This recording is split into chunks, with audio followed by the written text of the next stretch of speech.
नमस्कार मंडळी. तर आज आपण परळीचा ठाणेबाग अनिल कुमार गित्ते याच्यासोबत अस्सल गावरान नॉनव्हेज चिकनच्या पार्टीला जाणार आहोत. त्यापूर्वी एक महत्त्वाची सूचना, तुम्हाला जर समजा नॉनव्हेज अर्थात चिकन मटन जर समजा आवडत नसन तर हा व्हिडिओ पाहू नका, आणि जर आवडत असन तर हा व्हिडिओ सोडू नका. चला तर मग डायरेक्ट गावरान चिकनच्या पार्टीले. आम्ही स्त्री पुरुष समान मानणारे लोक आहेत, त्याच्यामुळे कोंबडी एक कोंबडा घेतलं. हे आहेत गावरान ओरिजिनल. असे गावरांचे पाय असे असतात बघा. हे आपण कापून आता ह्याचे पक सोलून घेतलेत गरम पाण्यातून. अशा प्रकारे दोन्ही कोंबडे आपण भाजून घेतलेत प्युअर. वासानं सुद्धा पोट भरल माणसाचं. तर परळीचा ठाण्याबाग अनिल कुमार गित्ते याच्या गाडीले इकडे तिकडे फिरण्याची बहुतच खाज आहे, त्यामुळे ते आपल्या गाडीले आणि 4-5 मित्राले सोबत घेऊन चिकनची पार्टी करण्यासाठी वेल्हे या गावाकडे पोहोचून राहिलेले आहे. गावाचा रस्ता तसा बहुतच खडतर आहे, कारण अनिल कुमार गित्ते यांच्या आयुष्याचा रस्ता सुद्धा एवढाच खडतड होता. परंतु त्या सर्व खडतड रस्त्यावरून प्रवास करून आज अनिल कुमार गित्ते यांनी एक वेगळीच उंची गाठलेली आहे. परंतु एवढ्या उंचीवर पोहोचून देखील अनिल कुमार गित्ते आपल्या मित्राची काळजी घेणं काही सोडत नाही. अधूनमधून मित्राले मोठ्या मोठ्या पार्ट्या देतच राहते तो, आणि आज तो पार्टीसाठी घेऊन आलेला आहे वेल्हे या गावाकडं. आता डायरेक्ट आपण पाहू का नेमका पार्टीचा बेत यायचा कसा आहे. तसं तर प्रत्येक शेतामध्ये पाणी राहतेच, परंतु अनिल कुमार गित्ते प्रत्येक पॉसिबिलिटी लक्षात घेऊन कधी समजा पाणी नसलंच तर मग का करावं बा म्हणून पाण्याचा जार सोबत घेऊन आले होते. आणि बाकीचे सामान म्हणजे ताटापासून वाट्यापर्यंत, चमच्यापासून ग्लासापर्यंत हे बी त्यानं आपल्या सोबत घेऊन आलेले आहे. म्हणजे कसं वेळेवर काही खेळखंडोबा व्हायला नको बा, म्हणून सगळ्या गोष्टी आपल्या आपल्या सोबत असलेल्या बऱ्या. तर आता तुम्हाला दाखवतो का एवढे सगळे बोट्टे ह्या चिकन पार्टीसाठी एवढे एक्सायटेड काऊन आहे. आता तुम्ही ना वेगवेगळ्या प्रकारचं चिकन मटन समजा खाल्लं असन सिटीमध्ये नाही का, पण अस्सल गावरान पद्धतीचं चिकन तर तुम्हाला दाखवतो का बा नेमका चिकनचा विषय किती गंभीर आहे. तर बिलकुल थैलीमध्ये टाकून आणलेला ये ना चिकन. हे आहे कोंबडी आहे का, आणि कोंबडीला एकटं वाटू नये म्हणून त्यानं एक कोंबडा बी सोबत आणला आहे. हवा तुम्हाला आता दाखवतो तुऱ्यावाला कोंबडा. तर आता असं काहून तर फेमिनिस्टवाल्या लोकांना वाटू शकते का तुम्ही फक्त कोंबडीच कापता, म्हणून बा एक कोंबडी नाही एक कोंबडा, म्हणजे कोणावरच अन्याय व्हायला नको नाही का. कसं आम्ही सगळ्या लिंग समान मानणारे माणसं आहो, त्यामुळं असं कोंबडी कोंबडा असा आम्ही भेदभाव करत नाही. त्यामुळं अनिल शेठनं एक कोंबडी नाही एक कोंबडा इथं आणलेला आहे, आणि आता हे जंगलामध्ये घेऊन चालले आहे. जपून रे बा थोडंसा. आता जुंगलाचा काट्याकुट्याचा रस्ता अनिल शेठले सगळे माहीतच राहते, आणि कोणत्या बी रस्त्यावरून चालण्याची धमक अनिल शेठ ठेवते. त्यामुळं तेला असं जुंगल्याचं काही वाटत नाही. त्यामुळं आणि एवढं चांगलं चिकन असताना अनिल शेठ मागं हटते का जी. तो तर ढाण्या वाघ आहे परळीचा. स्वतः 1.5 किलोची कोंबडीनं 1.25-2 किलोचं कोंबडा हातात घेऊन मित्राच्या खांद्यावर ह्यानं 20 लिटरचा जार देऊन दिला. तसं पाहायला गेलं तर अनिल शेठ एकटा 100 किलोचं वजन अल्लाद उचलू शकते, पण नाही मित्र कधी कामातील म्हणते. मित्राला दिला 20 किलोचा जार आणि स्वतः कोंबड्या मिरवत चालला बा शेतानं.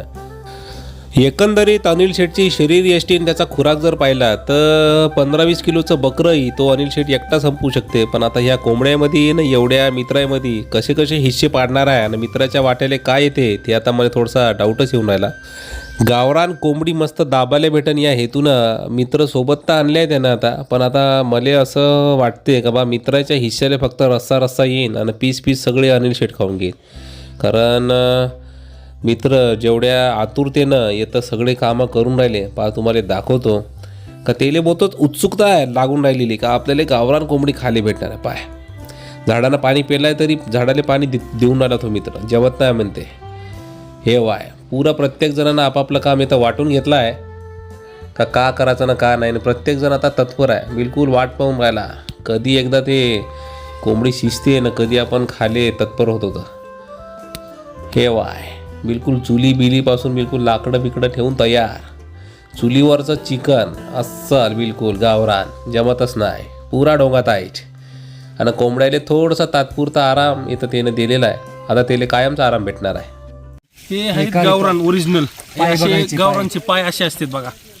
हे आपण कापून आता ह्याचे पक सोलून घेतलेत गरम पाण्यातून. आता आपण ह्याला नंबर 1 चुलीवर भाजणार. म्हणजे जन्नत मध्ये जर जायचं असेल तर कोंबडी भाजूनच खायला पाहिजे, ते बी वावरात. अनिल शेठले त्याच्या जिंदगीमध्ये परिस्थितीचे बहुत चटके सहन करावे लागले आहे. आणि अडचणींच्या निखाऱ्यांवरती चालताना त्याचं पूर्ण आयुष्य भाजून निघालेलं आहे. त्यामुळे ते आता कोंबडी भाजण्यामध्ये एवढा इंटरेस्ट घेऊन आला पाहतो. तो तुम्हाला सांगण्याचा काहीतरी प्रयत्न करत होता, पण त्याची भाषा एवढी सोज्वळ आहे का ते ऐकताना तुमच्या कानातून कदाचित रक्ताचे थेंब टपाटप पडू शकते. त्यामुळे मी त्याचं म्हणणं थोडंसं सायलेंटच ठेवून देतो, नाही का. तसं हा माणूस त्याच्या ऑफिसमध्ये बसून मस्त गावरान चिकन 1 प्लेट घेऊन ये रे बा अशी ऑर्डर देऊ शकला असता, परंतु नाही, जमतच नाही म्हणते. स्वतः जाऊन स्वतः कोंबडी भाजतो म्हणते. पाया हाताले झटके बसत असतील तरी तो सहन करण, पण स्वतः कोंबडी भाजन. अशा प्रकारे दोन्ही कोंबड्या आपण भाजून घेतले प्युअर. वासानं सुद्धा पोट भरल माणसाचं. पद्धतशीर कोंबडी भाजल्याच्या नंतर आता ते कोंबडी कापण्याची वेळ जवळ आलेली आहे. आता इथं जमलेले सगळे होतकरू कोंबडी कापे असल्यामुळे सिस्टमॅटिक कोंबडी कशी कापायची हे कोणालाच माहीत नाही. पण आता तुकडे तुकडे आपण जसे जमतील तसे तुकडे इथं करून घेऊ, कारण शेवटी त्या तुकड्याचे पुन्हा तोंडामध्ये गेल्यावर तुकडेच होणार आहे, नाही का. त्यामुळं जास्त काही पद्धतशीर कोंबडी कापण्याच्या फंद्यामध्ये पडायचं नाही. फक्त पीसं व्यवस्थित शिजतील या हिशोबानं एक एक पीस कापून घ्यायचा. इकडं कोंबडी कापणं होत नाही तोवरी अनिल शेट तिकडं तडका द्यायला बसले सुद्धा. मसाला बिसाला पुरा तयार करून हॉटेल मराठवाडा चालवण्याचा दणकावून अनुभव असल्यामुळं अनिल शेटले चिकनची भाजी कशी करायची हे वेगळं सांगायची गरज नाही. पुरा तेलामध्ये त्यानं कांदा बिंदा टाकून घेतलेला आहे आणि बाकी सगळा जो मसाला आहे तो बी त्यानं आणून ठेवलेला आहे. आता या भाजलेला थोडासा लालसर कांदा झाला का याच्यामध्ये टाकतील मसाला आणि मसाल्यामध्ये टाकतील मग हे कोंबडीचे पीस. बिलकुल पद्धतशीर डोंगा टाईट होणार आहे जी आज विशेष नाही. हे बाय थोडंसं आपण भाजू देऊ. आणि आता हे जे कोंबडीचे पिसं आहे याच्यावर आपण हळद आणि मीठ टाकून घेतलेलं आहे ना. आता त्या तडक्यामध्ये आपण कोंबडीचे पिसं टाकून दिल्याने व्यवस्थित हलवून घेऊ, म्हणजे प्रत्येक पिसाला समप्रमाणात मसाला लागला पाहिजे, ना कमी ना जास्त. फक्त चिकन शिजलं आहे का नाही हे चेक करण्यासाठी अनिल शेटले ठेवायचं नाही, नाहीतर ते चेक करण्यामध्ये पुरे पिसे संपून जातील ना आपल्या वाट्याला फक्त रस्सा येईल. एवढ्या निसर्गरम्य ठिकाणी एवढा डोंगाताईट कार्यक्रम आयोजित केल्याबद्दल खरं तर अनिल शेठ भाऊंचे मनापासून आभार मानून राहिले मोठे. कारण एक तर एवढं निसर्गरम्य ठिकाण आपल्याला पाहायला भेटत नाही आणि त्यातल्या त्यात एवढ्या चांगल्या ठिकाणी एवढं बिलकुल गावरान कोंबडीचा कार्यक्रम म्हणजे नाद खुळानं जी. हां तर अस्सल गावरान चुलीवरची गावरान चिकनची भाजी आपली इथं होत आली आहे. पाहू शकता किती मस्त उगळा फुटून राहिल्या भाजीले आणि आमच्या तोंडाला ऑलरेडी पाणी सुटून राहिल्या फक्त पाहतानीच. पहा तुम्हाला दाखवतो. हे वाय उकळी. अरे बाबू रे व्हिडिओमधूनच वास आला रे बा भाजीचा. झाली का नाही खाण्याची इच्छा. तर हे आपली बिलकुल तर्रीदार गावरान चिकनची भाजी न जो तो आपल्या आपल्या परीनं जिथं भेटन तिथं जागा अशी पकडून घेतलेली आहे न. पद्धतशीर कार्यक्रम ओके होऊन आला. पहा प्रत्येकजण गावरान चिकन खाण्यामध्ये रममान झाला आहे. बिलकुल रममान. दाबून वाडा कमी पडू देऊ नका. फोड कांदा फोड लाजू नको भाऊ. एक नंबर. प्रत्येकाच्या चेहऱ्यावरची तृप्तता तुम्हाला इथं दिसून येत असेल. बिलकुल दाबून खाऊन राहिले पोट्टे. याला म्हणते भाऊ डोंगाताईट कार्यक्रम.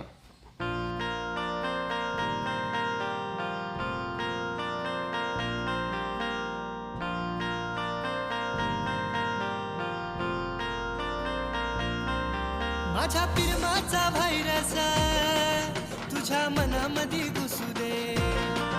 माझ्या नावाचा